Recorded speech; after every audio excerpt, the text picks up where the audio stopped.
From Atlantic City, welcome to the David Spatz Show. Brought to you by Merv Griffin's Resorts, Atlantic City's #1 casino hotel.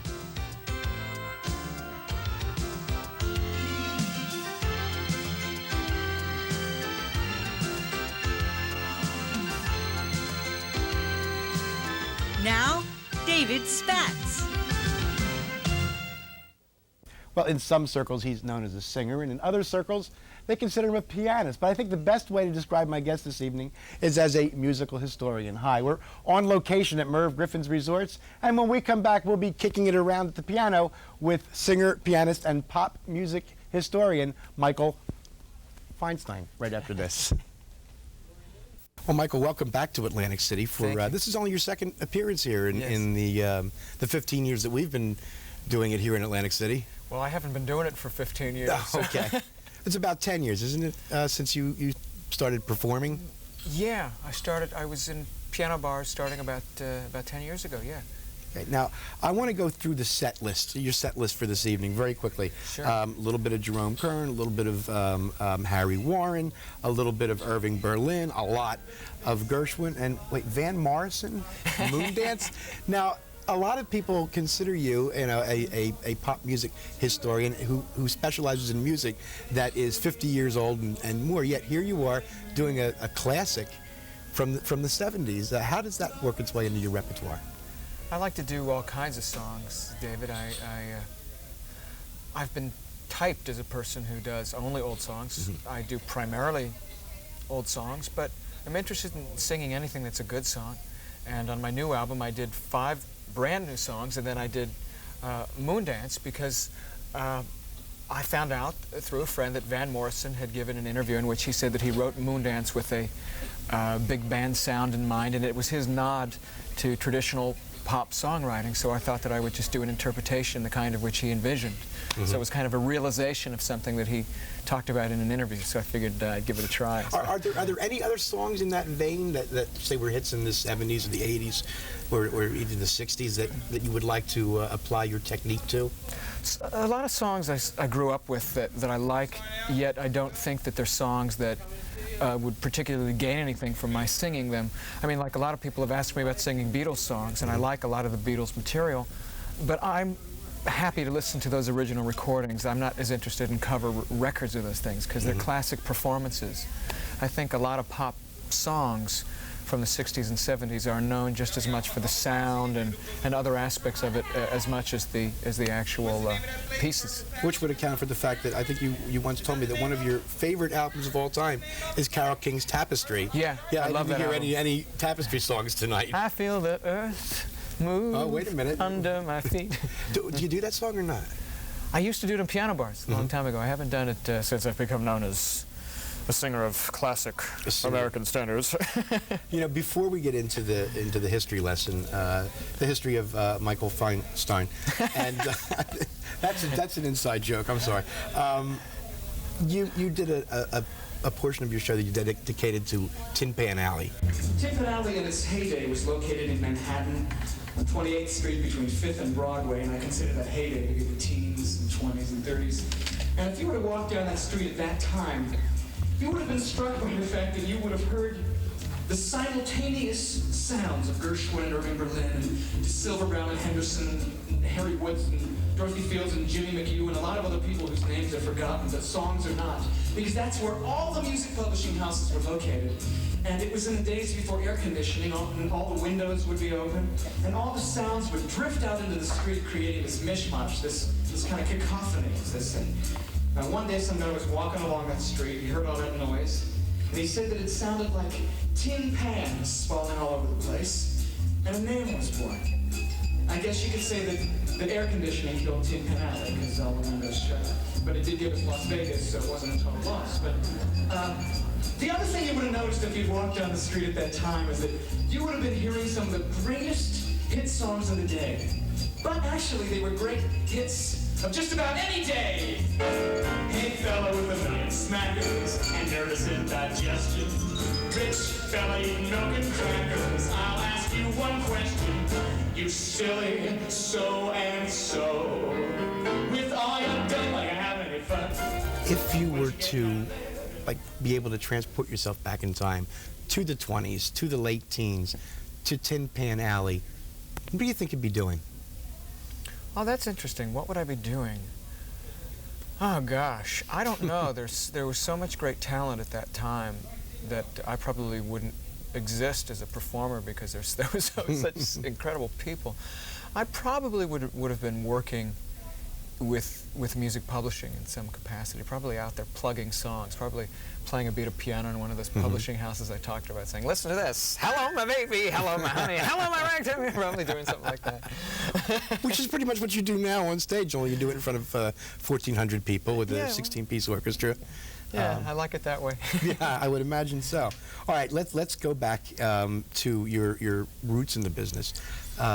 You got typed because of your 6-year association with Ira Gershwin. How did that all come about? I met Ira in 1977. I met him through June Levant, Mrs. Oscar Levant. People today don't know who Oscar Levant was, but he was a great concert pianist and a songwriter and a good friend of the Gershwins. After he died, his wife June remained friendly with the Gershwins. After I moved to Los Angeles, less than a year after I moved there, I met June through a series of coincidences, and we became very friendly, and eventually she introduced me to Ira, which was the dream of my life. I never dreamt I would meet any of the people who created the songs that I love, and to meet Ira Gershwin was the ultimate because he was reclusive, he didn't see anybody. And the day that I met him was the most terrifying and thrilling moment of my life. I'd say, take us through that. What happened that day? I met his wife first. She told me to meet her at the house at a certain time, and it was on Roxbury Drive in Beverly Hills, this is a famous block. It was a famous block where Ira Gershwin lived, Rosemary Clooney still lives, Peter Falk, Eddie Cantor lived there, Jack Benny, Lucille Ball. They all lived in this one block. Yeah, but any stars lived there? Polly Bergen used to live there, Sigmund Romberg, Agnes Moorehead. In the 40s, Ginny Sims lived there, Russ Colombo lived there. It was an extraordinary block, and people would drive down the street all the time in cars and in tour buses to get a glimpse of, hopefully, of a star. And I used to go down that street hoping I would see Ira Gershwin. I didn't care about Lucy or any of the other. I wanted to see Gershwin. So I knew the house well from the outside, and I pulled up to the front of it, and just as I pulled up, Mrs. Gershwin pulled up to the driveway in her silver 1964 Rolls Royce, and she got out of the car, and I called to her, and she said, "Oh, hello, dear, you must be Michael." I said, "Yes," and she put her key in the front door, and the door swung open, and I saw Iris sitting there, and I got so scared, because there was this man whom I had only seen in books, and he was live in front of me, and I started shaking, and Mrs. Gershwin said, "Would you like some water?" I said, "Please, give me some water." And Ira invited me to sit down. He was reading the obituary page, which was his ritual. I discover a lot of old folks, when they read the paper, the first thing they do is turn to the obituary page. It's like the George Burns joke.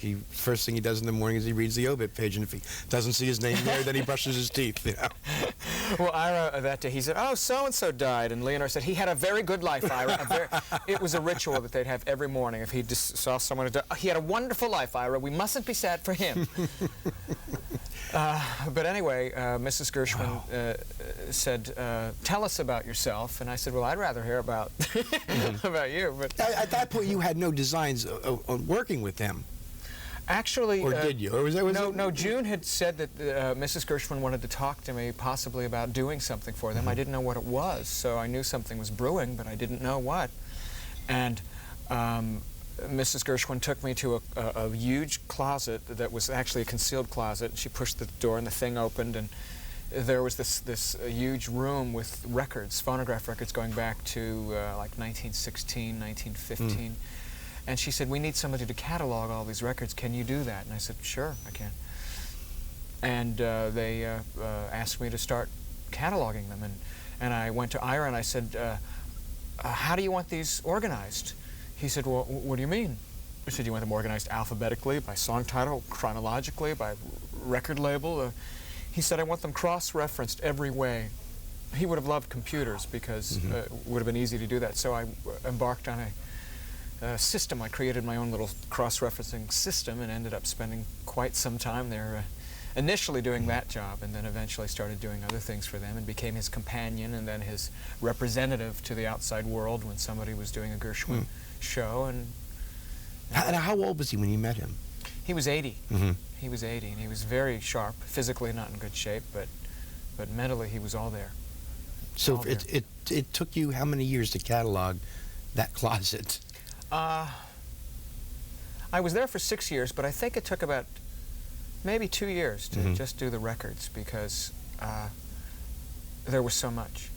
Did Ira Gershwin share stories with you about his brother, about the lives they led together in the 20s and the 30s? That was the most extraordinary thing, is that playing the records were memory jogging for him, and he would hear something and it would remind him of a story.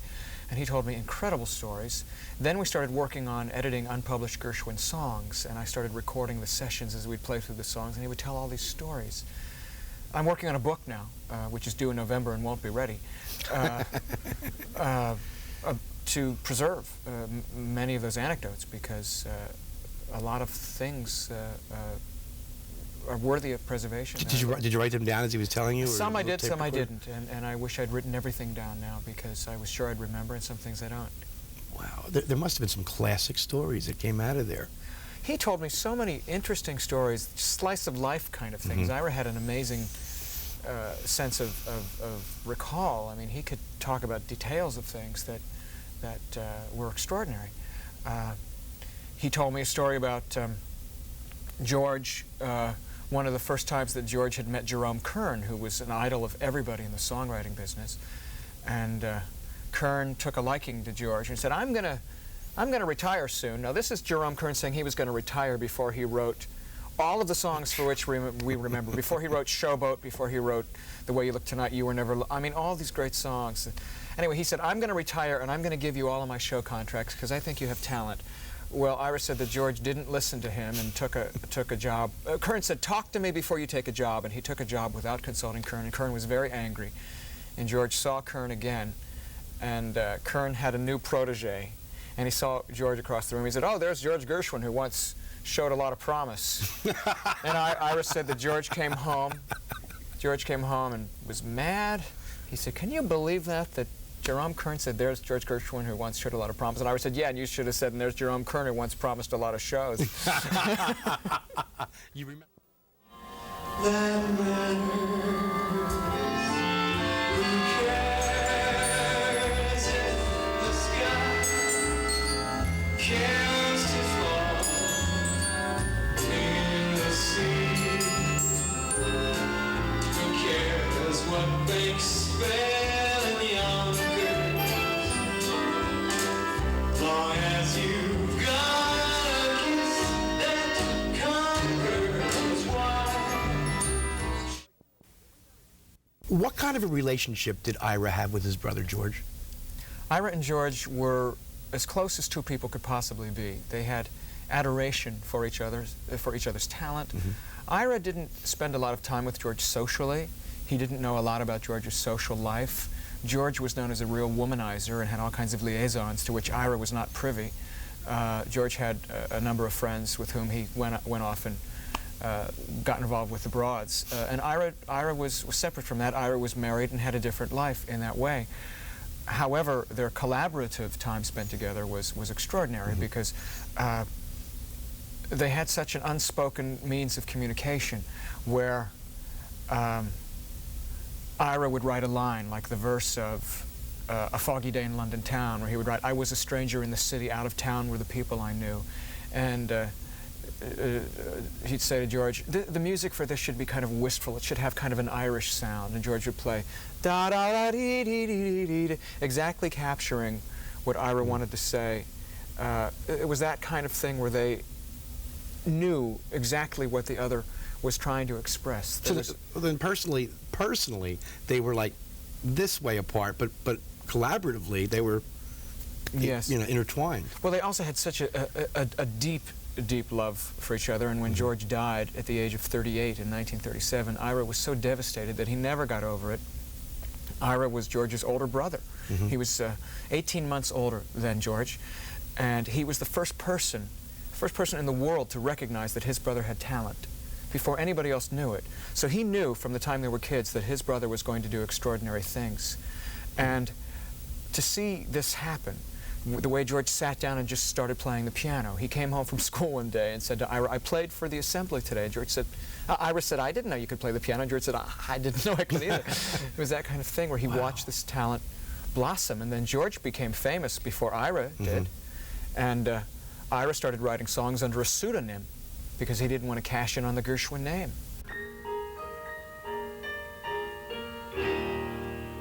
Someday she'll come along, the girl I love. Her smile will be a song, the girl I love. And when she comes my way, I'll do my best to make her stay.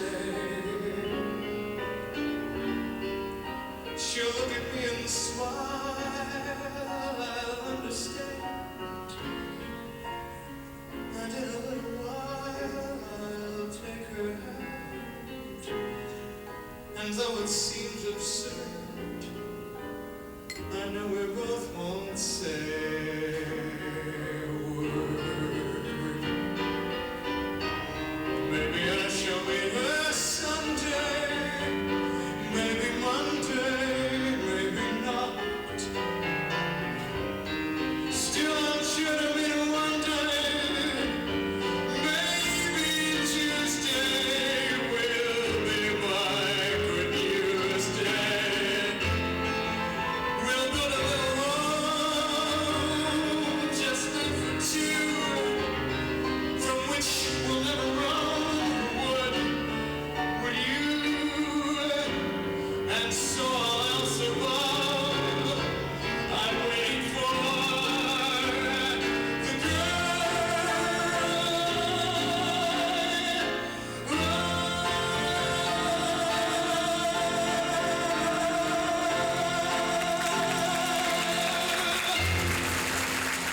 Do you feel like you knew George? I have a sense of who he was. There are certain aspects of George Gershwin that are enigmatic to me. Yet, being in Ira's home, I played the piano that he wrote Porgy and Bess on. I found his tie clasp, handkerchiefs with his initials on them. I have a number of things that belong to him, and I believe that there's some sort of energy that is stored in those things. And when you walked into Ira's home, you really had a sense that George was there. It was as if he was going to walk through the door at any moment. There really was a sense of life, of aliveness from his spirit. It was extraordinary. And I've never had an experience quite like that with any other situation. Kind of like almost an out-of-body or into your mind type of experience. It was strange, and I'm not the only person that experienced that either. Alan J. Lerner said the same thing. Really? Yeah. So there might be something to what Shirley MacLaine believes in anyway. Well, if there is, I can tell you that both George and Ira are really upset about what's going on with their estates now. So that's another story. Yeah, that was something I wanted to ask. Their estates have pretty much been exploited over the years, haven't they? Well, it's a common thing that happens with estates after songwriters die. The only example of an estate becoming more lenient and more accessible is the Irving Berlin estate, because Irving Berlin was so difficult that since his death, it's been much easier to get rights to his material because he wouldn't allow anybody to do anything with it. I don't think he'd allow himself to sing his songs without threats of suing himself. But there have been many terrible things that have happened with the Gershwin estate, and the bottom line is that it comes down to people that are more interested in money than anything else. How does it make you feel as an artist? It infuriates me. I wouldn't go to see Crazy for You because they refuse to line the pockets of the Gershwin heirs. I won't do it. I know the songs. Stand by your principles. Yeah, that's true. I don't have to see the show. I'm sure it's a great show, but I'm not going to go see it. All right. Let's cut to today or a few years ago. You were channel surfing one night with a remote control, and you came across an interview. You told me you came across an interview show where the interviewees were complaining that they didn't like the popular music of today because it all sounded repetitive. It was all the same, and it gave you an idea, and because the interviewees were children, right? And kids in Texas. Kids in Texas. That led to Pure Imagination, which was your first children's album. Yes, and my only. And your only, and so far your only. But what will it be your only? No, it's funny because the reaction from that album has been more gratifying to me in many ways than any other record I've ever done, because I get fan mail from children constantly telling me how much they love the albums, or I'll meet parents that say, oh, so-and-so has to hear this album every night before they go to sleep, or you're their hero, and I can see myself at the age of 85 walking in the streets and saying, hey, I grew up listening to you. You inspired me. And you see me before I fall over. That's going to come from a 65-year-old, though. You forget about that. Right. Wow, that's something to be proud of, though, because I think you said it reminded you of the Leonard Bernstein children's concerts when you were growing up. Yes, and all those Danny Kaye records. Mm-hmm. Danny Kaye is beloved by a whole generation, in spite of the fact that he was not a very well-liked man. Right. The kids, I loved him as a kid, and he had a great influence. Because you were a kid, you didn't. Oh, he was wonderful. You didn't know all the stories. I don't care. I mean, he was, as an artist, he was the greatest, though. He was wonderful. Wow. You have become pretty much of a musical historian. Well, I make up a lot of things. You make up a lot. All right, so you make up a few things, but you're keeping alive a style of music that is, becoming like rapidly identified as America's only true contribution to the world, the musical world anyway. Yes, and it's more acknowledged in other parts of the world than it is in America. Oh, sure.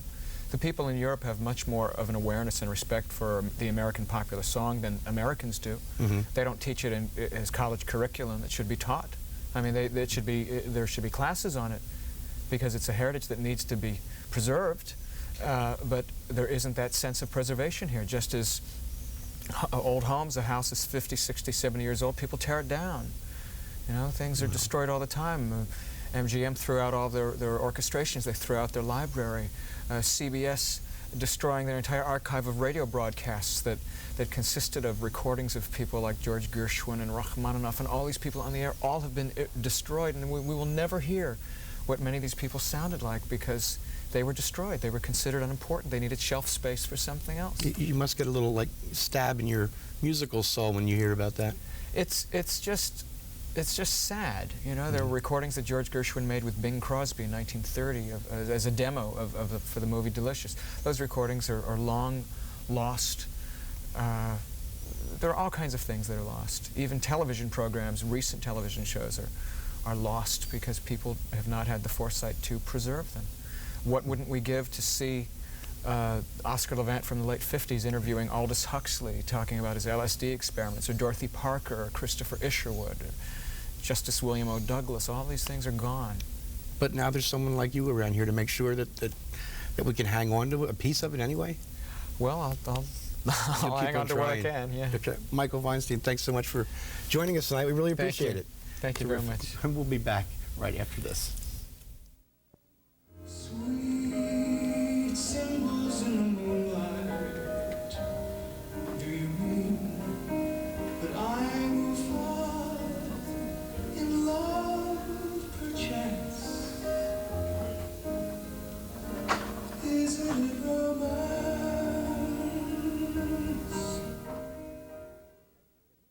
Well, if you're planning a visit to Atlantic City next weekend, here are the shows that you can catch on the casino showroom circuit. We'll start spreading the news because Frank Sinatra is back at the Sands this weekend, but good luck because tickets are about as easy to find as nickel slot machines in Atlantic City. Now, over at Caesars, Buddy Hackett's back in town with his X-rated humor tonight, or Saturday and Sunday, so leave the kids at home for that one. Now, at the Grand, Frankie Valli and the Four Seasons will be doing all of their hits from the 60s and the early 70s, and maybe even a few songs from the 80s, too. Now, this is also closing weekend for the hit Broadway musical Catskills on Broadway over at Harrah's. At Trop World on the On Stage Together program, Crystal Gale and comedian Gary Muledeer share the stage Thursday through Monday. Over at Trump Plaza, singer Jerry Vale has teamed up with impressionist Scott Record. And at the Trump Taj Mahal, it's the godfather of soul, James Brown, in town for a one-nighter on Saturday. And that just about does it for this week's show. For all of us here at the show, for the whole gang at Resorts, and for Michael Feinstein, I'm David Spatz. Thanks so much for being with us. See you again next week. The David Spatz Show has been brought to you by Merv Griffin's Resorts, Atlantic City's #1 casino hotel.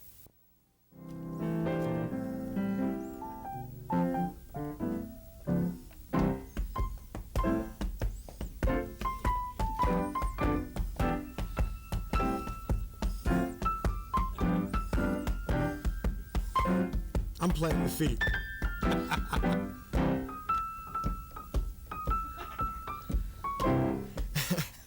Were you filming? Oh, gee, I'm so thrilled to know that's a... Really?